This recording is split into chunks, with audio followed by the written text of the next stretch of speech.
Let's close maybe with just a couple of examples, because I was chatting with a friend of mine's son the other day, and he's like, yeah, okay, I get, the consistency with the stateless society. But how are you going to enforce contracts, man? How are you going to enforce contracts in a stateless society? Well, first of all, you have terms of service on Twitter, but if you're on the left, you don't really have any terms of service. So contracts not. And also, for the people who say, well, without the government, how would we enforce a contract? My first question is, have you ever tried to use the government legal system to enforce a contract? Have you ever even imagined it? Have you ever talked to anyone who's done it? Because this fantasy that somehow things are working and we are presenting some wild deviation from what's kind of working at the moment. I don't know. It's sort of like, well, I've got this car. It's a bit of a jalopy, gets from A to B, and now you're talking about some explosive jetpack?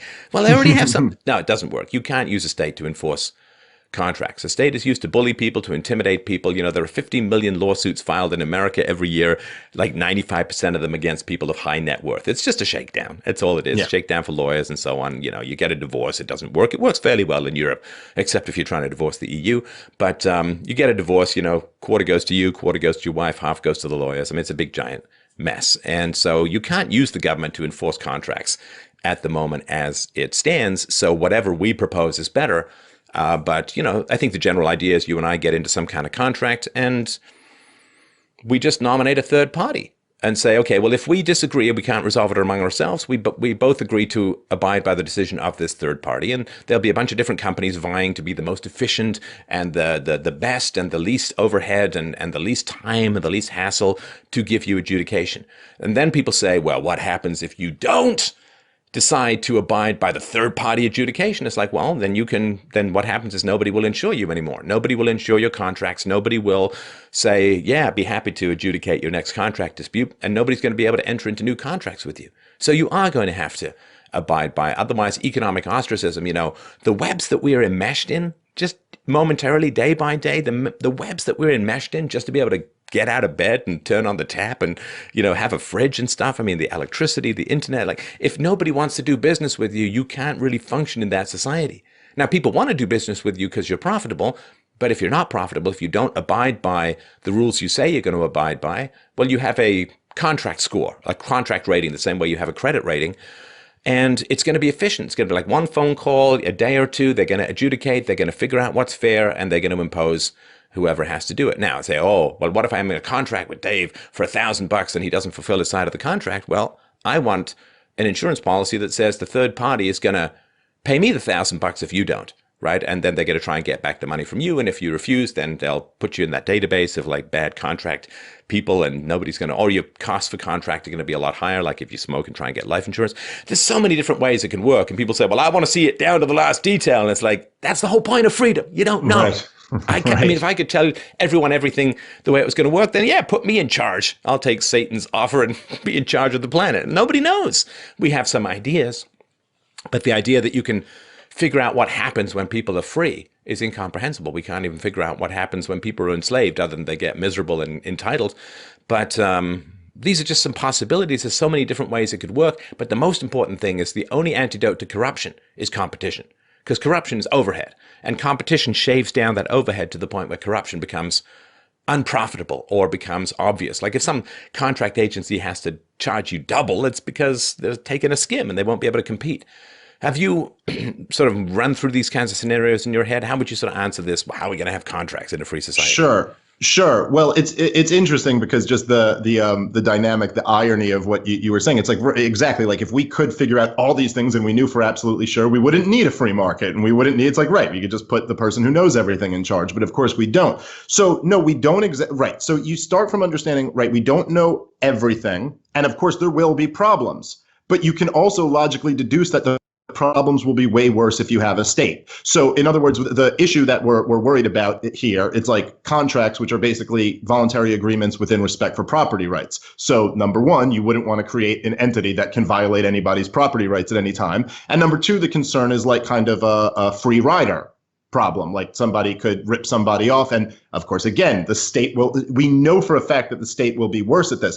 But I would say what you look to in these examples are the examples that we already have. And as you mentioned, in the free market, insurance is this really beautiful creation to mitigate risk. If you actually look at free market insurance, of course, the term insurance has been corrupted largely by the state. But if you look at free market insurance, it's an amazing, beautiful tool where people are able to mitigate risk. If you look at what insurance really is in the free market, it is essentially people who have money pooling it together. It's people with pooling money together to help somebody who's in a bad situation. And they all do it together with this understanding that, we're all taking a little bit of risk and this is how we mitigate that. And then on top of that, right, like even with the state that we have, even with this huge, giant bureaucratic state that spends $4 trillion a year and regulates every nook and cranny of the economy, you still have private arbitration going on because it's just more effective and it just works better. And all these big corporations who have these huge deals, they rely on private arbitration because, yeah, exactly. What are you going to go to the state? You're going to go. I mean, you just look at this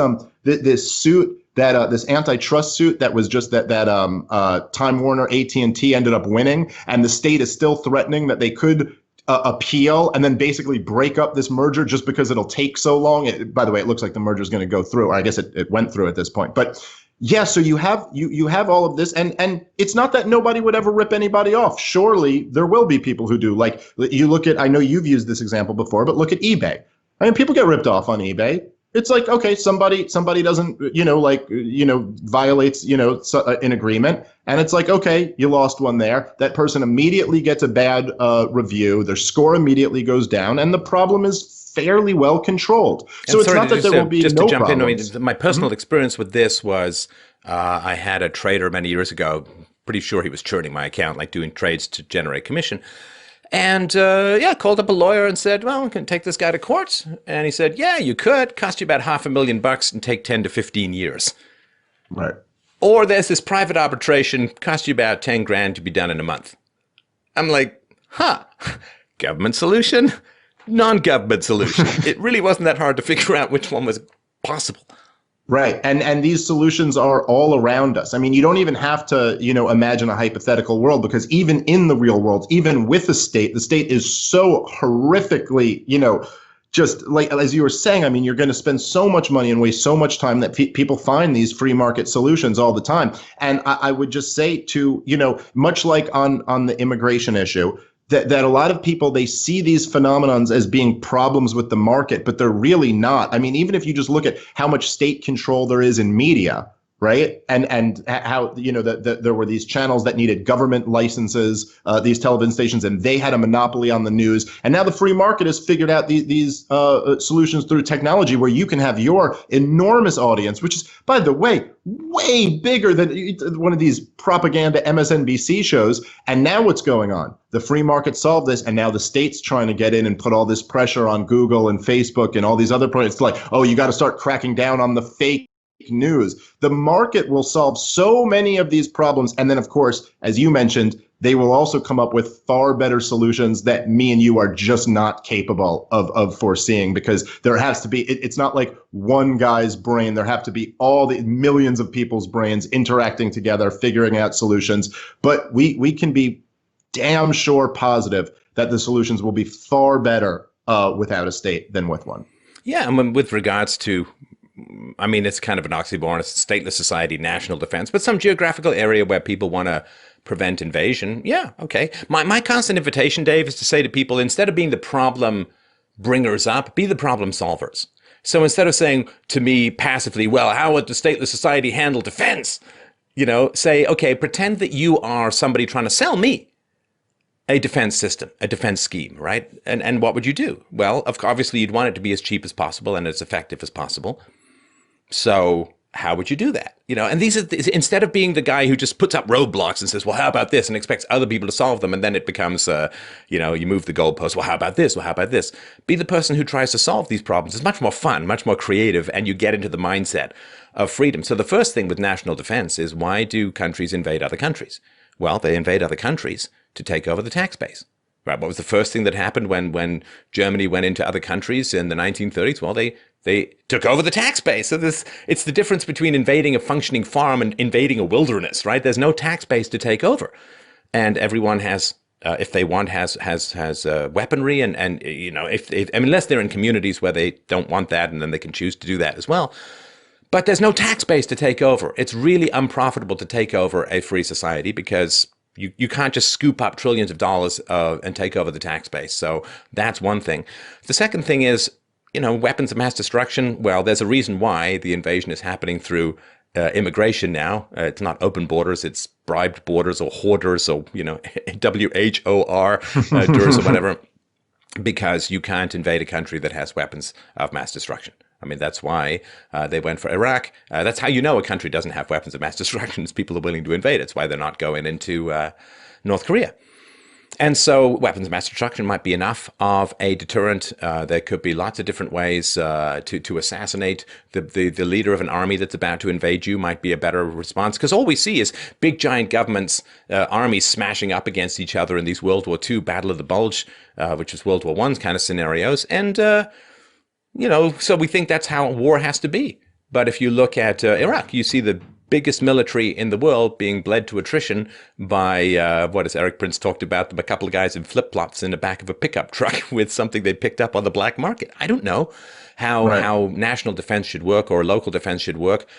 But I do know that in the free market, it will be as efficient as possible. And people say, yes, well, you fund some army, and the next thing you know, the army takes you over and then becomes the new government. And it's like, yes, everyone's aware of that as a risk. So if you are trying to sell people defense agencies provisions or services, how would you allay that fear? How would you deal with this fear? Well, what I would do is I'd say, okay, well, I'm going to put $10 million into escrow.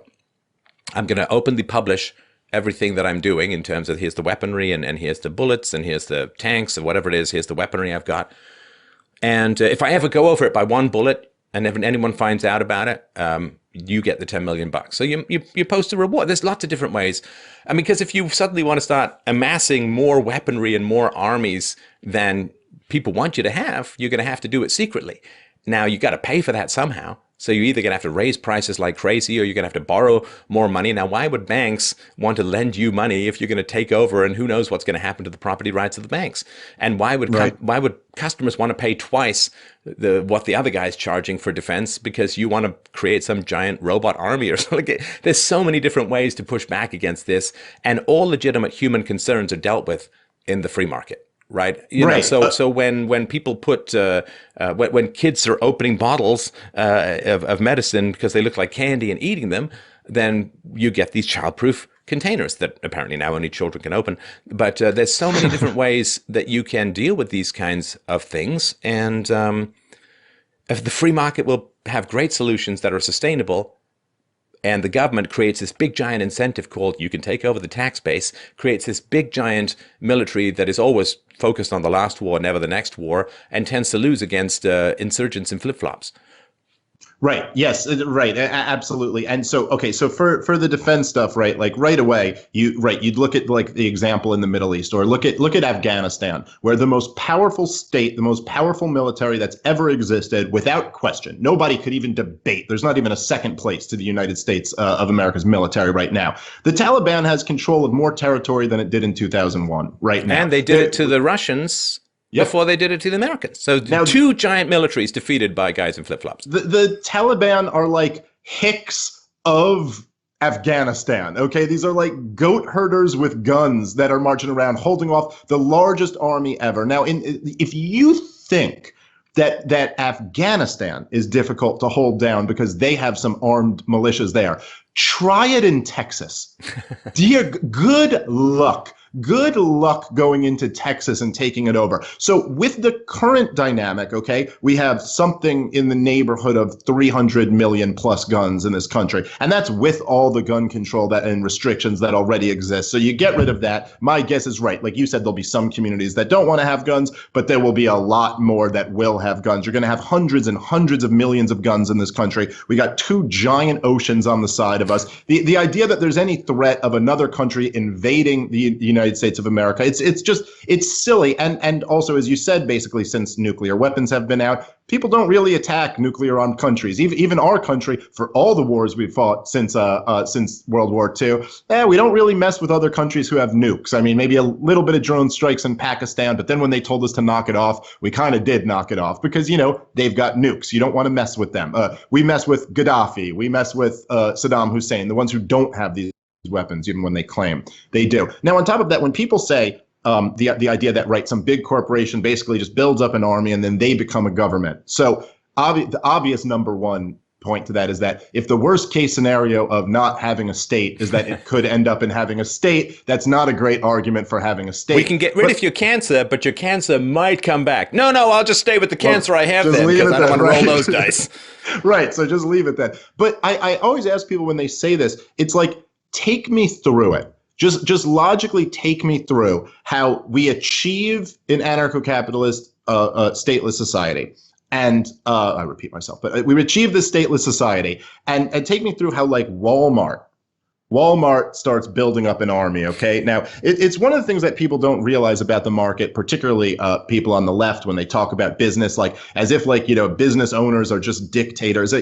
Business owners are slaves to their customers, okay? They're slaves. This is why Walmart exists, because it's not that Walmart shut down the mom and pop stores, it's that customers shut down the mom and pop stores. Customers said, we prefer Walmart. So they went to them. And you've probably seen those bad comics, right? Who are like, hey man, that was funny. You're supposed to laugh at this. That was hilarious. The last crowd laughed at it. You bunch of hicks. And it's like that is like, no, you are a slave to if they're not laughing, you're not doing your job. And you yelling at them is not going to help you do your job. And of course, with what you do in a lot of ways, like if you weren't adding anything of value to your audience, then they leave and you've got nothing. The whole thing is you have to constantly be adding value to them.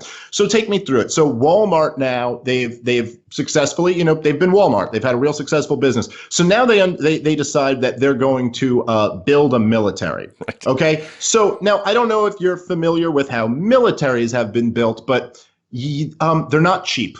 I don't know if you've seen, the United States of America, we're spending, I don't know, some estimates as high as $1 trillion a year, but at least $700 billion a year on maintaining this army. So, and also it can't be done in secret because nobody's ever built up a huge army in secret. The public knows about it for every military that's pretty much ever existed. So Walmart now starts taking their profits and spending just ungodly amounts of money building up this military. Now, of course, right away, if they their whole model revolves around keeping prices low, so that's going to start going up because they have all these. The shareholders are going to be, "Where's my dividend?" And they'll be like, "Don't worry, we're getting tanks." And they'll be like, "Yes, I don't really want you guys to get tanks. I just like some dividends for my stocks, if that's all right." Exactly. So now all of the shareholders, all of the customers are aware that this organization, which is now raising their prices, is building up this military, and all they have to do to shut it down, they don't have to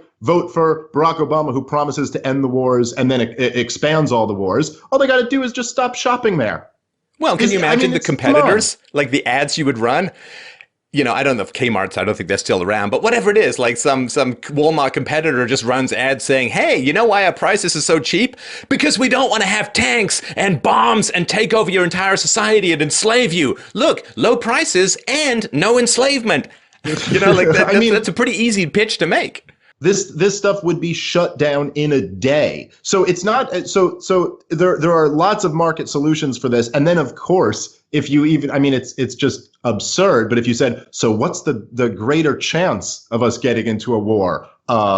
Walmart, who relies on your voluntary contributions, or the state, which is currently involved in a ton of these wars, that can force you to pay them money, and you have absolutely no recourse. You just got to vote for the next guy and hope to God he's not a liar like every one of the last ones have been, or poisoned or corrupted.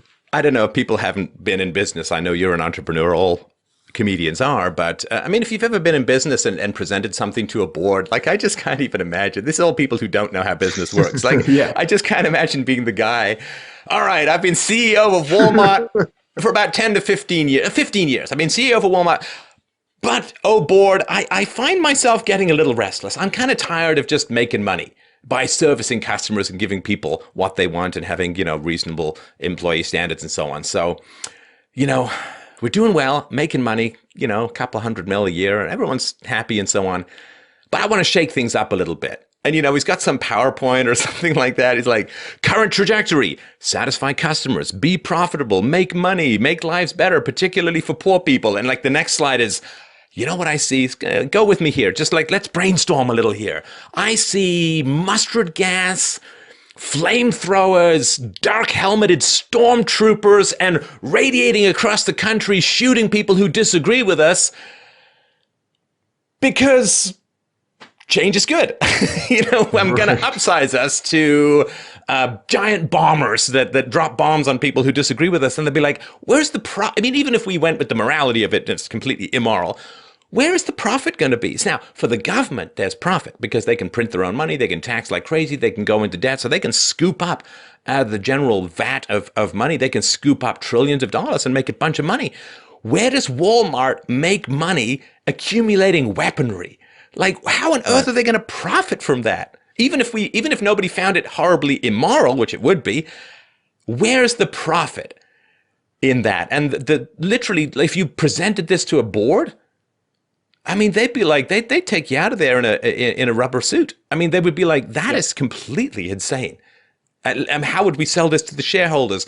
Why would the employees stick around? Why would anyone come and shop at ours? Not only would we not make any money, you would completely destroy the entire accumulated value of the company. And if somebody tried to do this secretly, some CEO just found some way to do it, well, he would be sued into oblivion. And personally, too, there wouldn't be any of this corporate shield. The corporate shield is just bullshit invented by the state to protect the ruling class from personal responsibility for liability.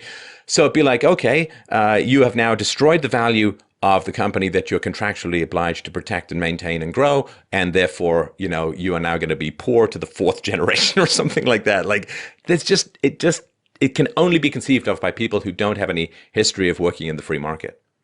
Yeah, that's right. And it's just, and of course, as you said, even there is just the moral point of it too, which is that, we kind of, at least in Western civilization, people really have accepted the non-aggression principle and private property rights in just about every inch of life except for the state, where we carve out this exception. But the truth is that, people, and of course, there are evil people out there. There are predators out there. But the major difference between somebody violating the non-aggression principle in the market and the state, well, there's two. Okay, this is how I see it. At least there's two major differences. Number one is that none of us perceive it as legitimate. So if somebody gets mugged, if somebody gets raped, if somebody gets beaten up, nobody around perceives that as being legitimate. We all recognize it for what it is, and that's immoral. And number two is that you have recourse. So if you have shoplifters coming into your store, you hire an extra security guard. You adjust for this problem. You can fight back. But when you're getting taxed once a year by the government, and they're essentially shoplifting 50% of your goods, or the value of them, there's no recourse, and there's nothing you can do. So even if there are problems where somebody is being violent or trying to take someone else over, well, then the market adjusts for that, and you hire security, and you deal with that threat, and it's perceived by everybody as being legitimate. Well, of course, to me, the stateless society is the foundational recognition of the reality of evil in the world. Because there are evil people in the world, and that's why you can't have a government. Because that's the first place they're going to go. People say, oh, what do you do with psycho killers in a free society? It's like, I don't know. How about we start off by not giving them a big giant army with which they can go and invade and kill millions of people around the world? You know what I mean? So, of course, it's a recognition. There's this weird thing where people say, well, we're going to create this massive entity with almost omnipotent power to create, to destroy, to transfer, to steal, to sell to future generations off into debt slavery and so on. Massive agency of violence. But it's only ever going to be inhabited and controlled by really good people who have everyone's best interest at heart. It's like, no, power corrupts.